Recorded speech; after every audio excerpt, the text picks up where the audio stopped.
Ya, Assalamualaikum warahmatullahi wabarakatuh. Selamat sore menjelang malam teman-teman semuanya. Em, Kita kelompok 4 langsung saja akan memulai diskusi dari analisis jurnal.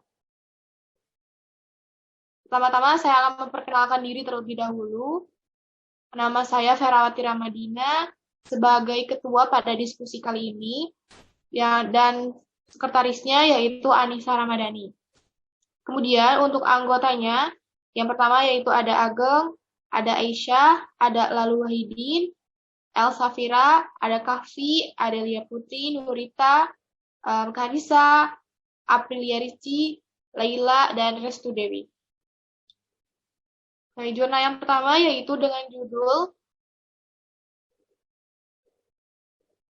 Chest Physiotherapy for Infants, atau dalam bahasa Indonesianya yaitu fisioterapi dada bayi. Pada diskusi kali ini, kita akan membahas 6 poin analisa jurnal. Yang pertama, langsung saja kita mulai pada bagian latar belakang dibuatnya jurnal ini. Jurnal ini bisa langsung saja dijelaskan, didiskusikan kepada teman-teman yang lainnya. Saya persilahkan. Baik, izin Ketua. Oke, silahkan.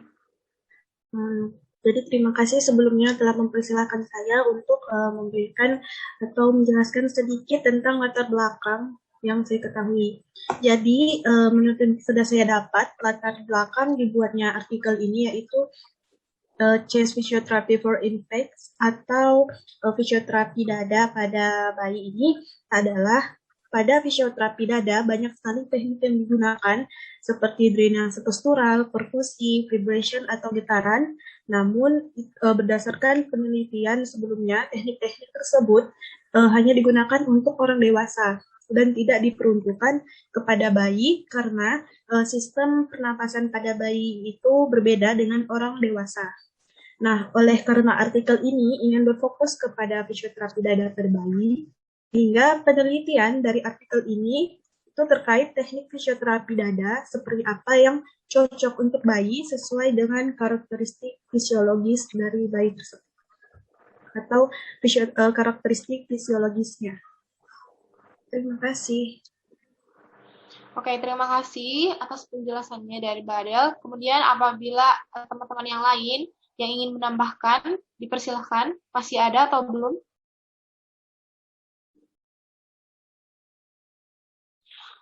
Oke, kalau begitu apabila sudah tidak ada lagi yang ingin menambahkan, kita clear di bagian latar belakang ini ya. Kemudian kita lanjutkan yang poin selanjutnya yaitu tujuan dibuatnya artikel ini.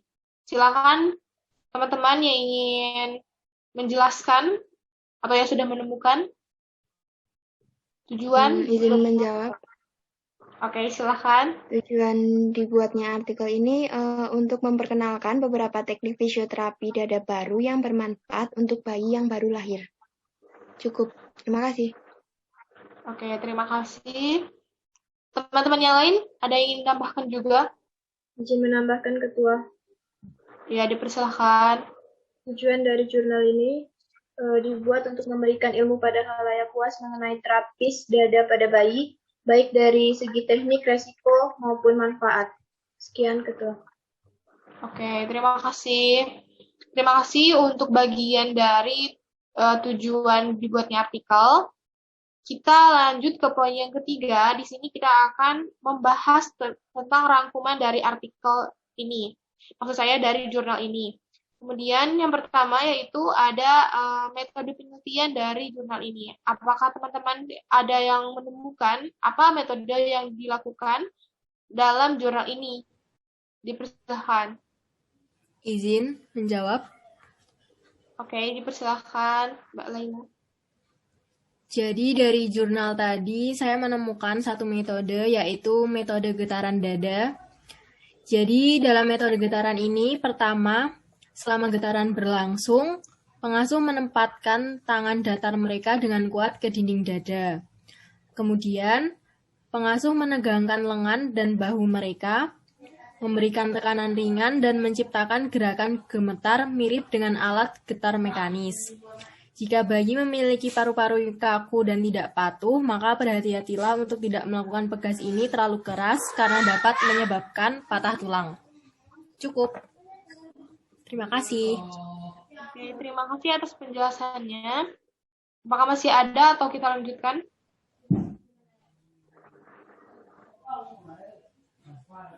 Sepertinya sudah cukup ya. Untuk pembahasannya, teman-teman, apakah ada yang menemukan?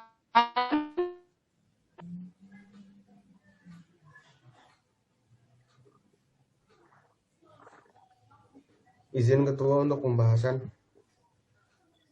Oke, silahkan. Jadi saya menemukan di bagian halaman ketiga, di mana di sini dituliskan evidence atau pembuktian dari hasil uji coba AIMDE pada 2005 yang menemukan tentang EFIT yang berguna untuk meningkatkan peningkatan oksigen pada jangka waktu pendek pada paru-paru bayi. Itu adalah pembahasan di yang evidence, lalu dilanjutkan dengan teknik yang tadi sudah disebutkan oleh saudari Laila. Dan juga terakhir sudah ada metodenya. Nanti itu ada di hasil penelitian mungkin. Mungkin sekian dari saya. Terima kasih. Sama-sama. Terima kasih kembali. Untuk selanjutnya yaitu ke bagian hasil penelitiannya. Apakah teman-teman ada yang ingin mendiskusikan atau yang ingin menjelaskan? Oke, untuk hasil penelitian tadi sudah disinggung oleh Kak Fi juga. Kita langsung saja ke bagian manfaat bagi praktisi di Indonesia. Teman-teman ada yang menemukan itu atau menemukan bagian manfaat bagi praktisi di Indonesia? Mungkin saya, Ketua. Oke, silahkan, Radisa. Di sini ada saya temukan bagi institusi pendidikan. Bagi institusi pendidikan ini sebagai sumber bacaan atau referensi untuk meningkatkan kualitas pendidikan, khususnya pada klien dan menambah pengetahuan pada pembaca. Mungkin cukup, Pak. Oke, jadi untuk menambah pengetahuan para pembaca ya. Langsung saja kita ke bagian kekurangannya ya. Kekurangan dan kelebihan dari jurnal ini. Teman-teman ada yang menemukan, mungkin kita bahas kelebihannya terlebih dahulu ya. Kelebihannya, ada yang sudah menemukan? Kira-kira apa?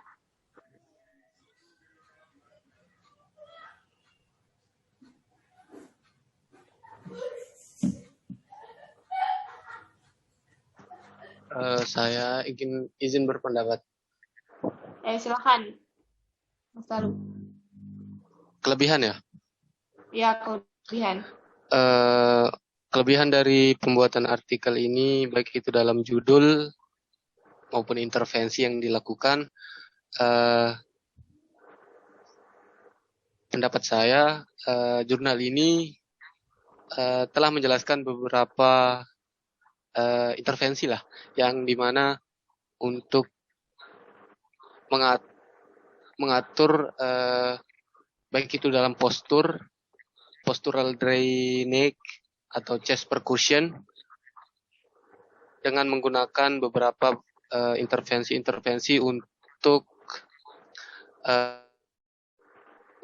postural drainage, yang dimana menggunakan pembersihan jalan nafas dari sekresi lendir dengan pengaruh gravitasi, yang dimana anak pada baru lahir itu biasanya sangat rentan terkena sekresi lendir yang membuat intervensi ini harus dilakukan agar tidak mengganggu pernapasan pada anak atau bayi. Sekian. Ya, sebelumnya terima kasih kepada Mas Lalu untuk penjelasan dari kelebihannya. Oke, langsung saja ke selanjutnya. Kita telah membahas kelebihan, kita akan membahas kekurangannya. Pasti di balik kelebihan ada juga kekurangannya. Teman-teman, Izin apabila Ketua. menemukan kekurangan dari ini, oke, silahkan. Bareskrim, silahkan. Kekurangan dari teknik ini berasal dari penelitian orang dewasa, tetapi teknik-teknik yang dilakukan cukup menegangkan bagi bayi karena sistem pernafasan bayi berbeda dengan sistem pernafasan orang dewasa. Cukup. Terima kasih. Oke, terima kasih Mbak Restu yang sudah menjelaskan kekurangannya. Kita sudah sampai pada bagian di kelebihan dan kekurangan. Kemudian poin selanjutnya yaitu apakah bisa diaplikasikan di Indonesia tentang baik itu teknik ataupun lain halnya. Apakah teman-teman ada yang ingin memberikan pendapatnya? Izin berpendapat, Ketua. Dipersilahkan. Oke, silahkan. Menurut saya bisa, dengan cukup tingginya angka kelahiran di Indonesia, menurut saya banyak orang tua yang akan menerima dengan positif jika dalam catatan teknik atau terapi ini diterapkan dengan bukti terapi ini sesuai dan aman gitu. Sekian, Ketua. Oke, terima kasih. Iya, saya juga ingin menambahkan berdasarkan yang saya ketahui bahwa masih tinggi juga angka kematian bayi akibat adanya lendir yang menghalangi proses pernapasan bayi. Mungkin dengan adanya penelitian jurnal ini bisa menurunkan angka kematian bayi akibat sulitnya pernapasan akibat lendir ini. Oke, menurut saya sudah cukup untuk diskusi analisa jurnal ini dengan judul jurnal fisioterapi pada bagian dada bayi. Saya mohon maaf apabila terdapat kekurangan. Saya ucapkan terima kasih kepada teman-teman yang sudah bersedia untuk mengikuti diskusi dengan baik pada diskusi kali ini. Wabillahi taufiq wal hidayah. Wassalamualaikum warahmatullahi wabarakatuh. Waalaikumsalam warahmatullahi wabarakatuh.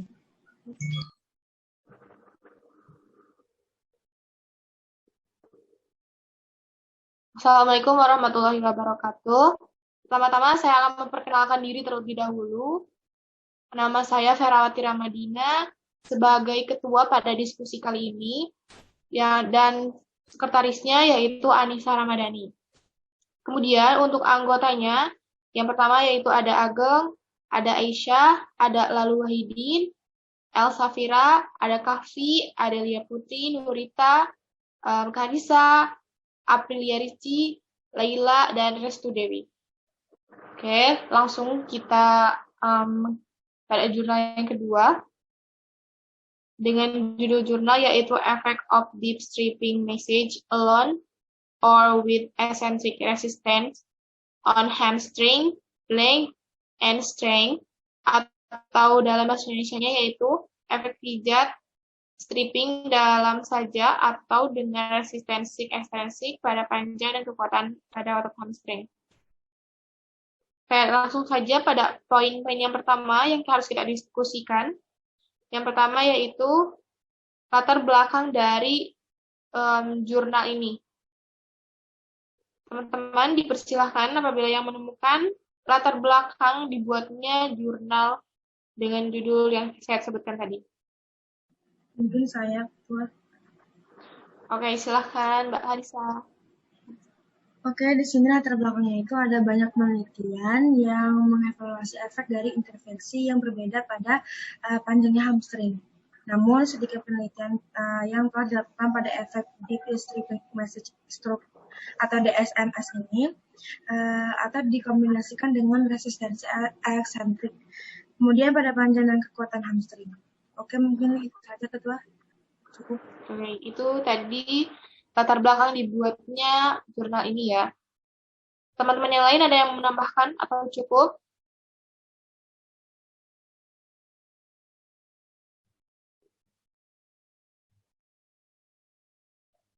Oke, apabila sudah cukup, kita langsung saja pada bagian poin yang selanjutnya yang harus kita diskusikan, yaitu tujuan dibuatnya jurnal ini. Teman-teman ada yang mau memberikan pendapat? Izin Silahkan. Ketua. Ya, dipersilahkan. Jadi tujuan dari jurnal ini adalah untuk mengetahui apakah DSMS berpengaruh pada panjang dan kekuatan hamstring.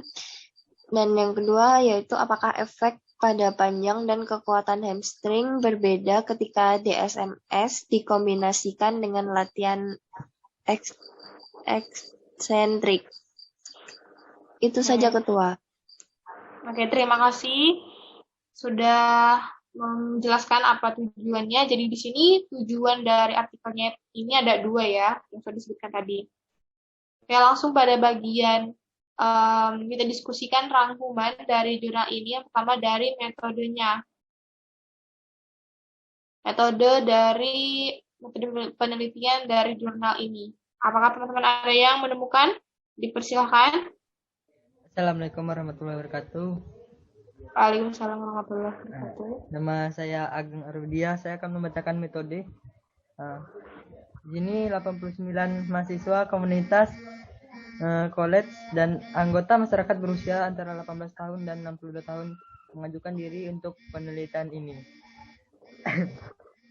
Dari jumlah tersebut, 64 menunjukkan paha belakang yang ketat di salah satu atau kedua sisi seperti yang didefinisikan oleh terlentang, ekstensi lutut, terminal pasif, 75 dan berpartisipasi dalam penelitian ini. Kekuatan dinilai dengan menekan calcaneus posterior ke dalam pengukur regangan selama kurang lebih 5 detik sambil duduk dengan lutut difleksikan hingga 90 di sisi yang lebih ketat. Peserta diberikan DSMS longitudinal selama 15 detik atau 10 detik, perlawanan eksentrik dengan pita resistensi elastis. Terima kasih. Oke, terima kasih. Berarti itu tadi metode yang dilakukan dalam penelitian jurnal ini. Oke, lanjut ke bagian pembahasan dan hasilnya.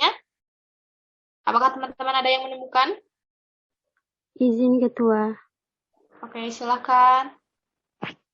Jadi hasil dari ini yaitu baik dari DSMS dengan resistensi ekstrinsik 10,7% dan DSMS saja 6,3%, menghasilkan peningkatan kurang dari 0,01 fleksibilitas hamstring.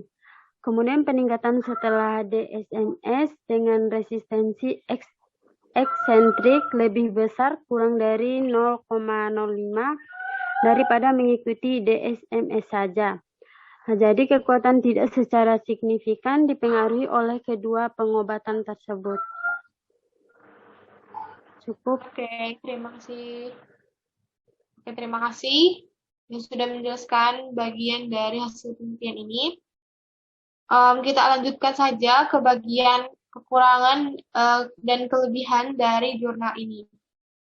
Oke, teman-teman ada yang menemukan kelebihan dari jurnal ini? Dipersilakan atau ingin diskusikannya. Apa saja kelebihan dari jurnal ini? Izin Ketua. Ya, dipersilakan. Jadi untuk kelebihan dari artikel atau jurnal ini adalah pada bagian subjudul diskusi yang ada di jurnal ini telah dicantumkan beberapa referensi dari penelitian sebelumnya yang berkaitan dengan penelitian yang akan dikaji pada jurnal ini, sehingga akan memperkuat pembuktian hasil penelitian yang telah didapatkan. Mungkin sekian, Ketua. Oke. Terima kasih Mbak Dos yang sudah menjelaskan kelebihan dari jurnal ini. Teman-teman ada yang masih ingin menambahkan kelebihannya?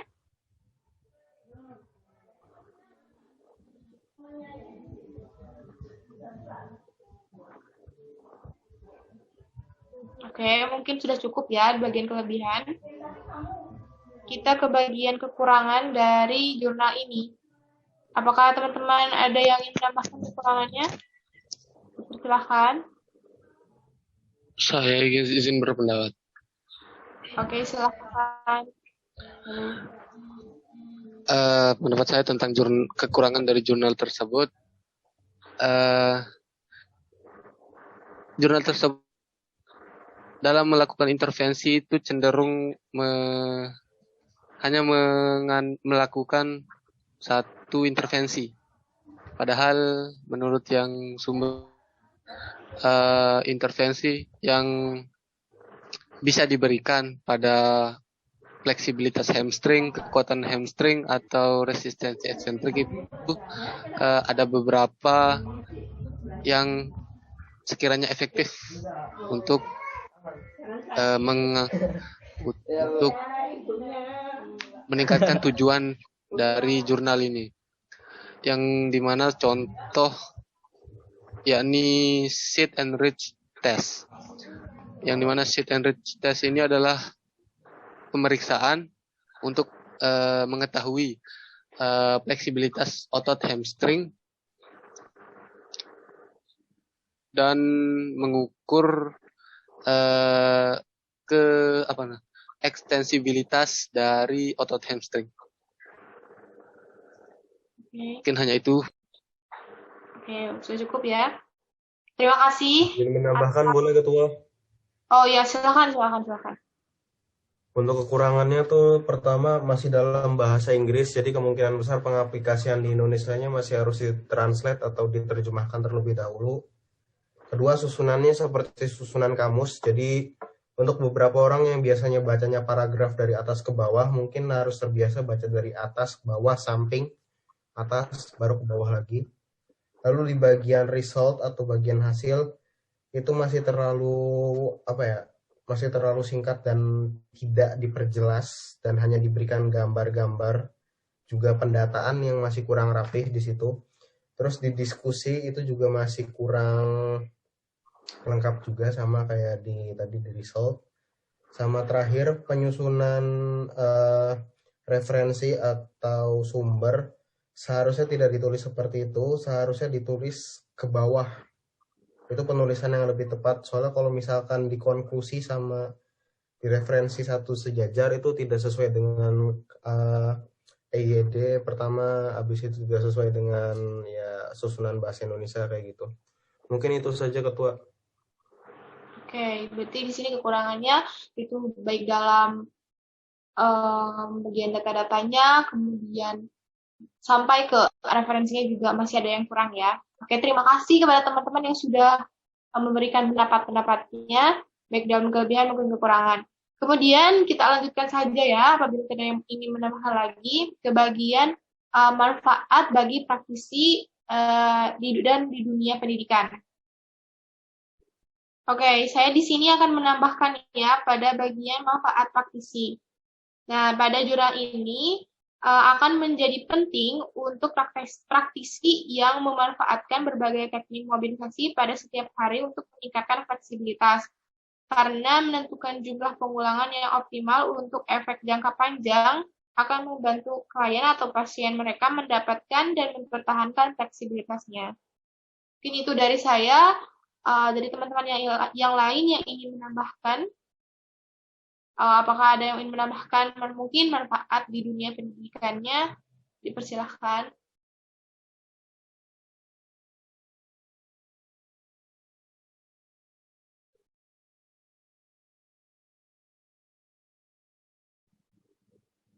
Oke, tidak ada lagi mungkin ya, sudah cukup.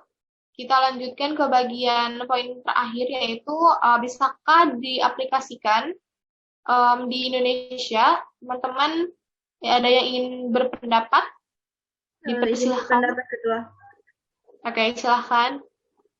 Jadi menurut saya bisa, karena dilihat dari hasil penelitian yang dituliskan pada jurnal bahwa teknik ini terbukti bermanfaat dan efektif untuk pelatihan fisik ketika tujuannya adalah memulihkan fleksibilitas sendi terbatas. Di mana ditinjau dari kondisi pekerja di Indonesia, tidak hanya atlet, banyak juga yang tertarik akan kebugaran tubuhnya, baik dari segi fleksibilitas dan lainnya. Sekian, Ketua. Oke, terima kasih. Jadi bisa, tentu saja bisa ya diaplikasikan di Indonesia. Oke, itu tadi kita sudah sampai ke bagian akhir dari poin analisis jurnal ini. Oke, sebelumnya saya ingin meminta maaf kepada teman-teman apabila saya kekurangan pada diskusi kali ini, dan saya ucapkan juga terima kasih kepada teman-teman yang sudah melaksanakan diskusi dengan koordinatif. Sekian dari saya, wabillahi taufiq wal hidayah. Wassalamualaikum warahmatullahi wabarakatuh. Waalaikumsalam Waalaikumsalam warahmatullahi wabarakatuh.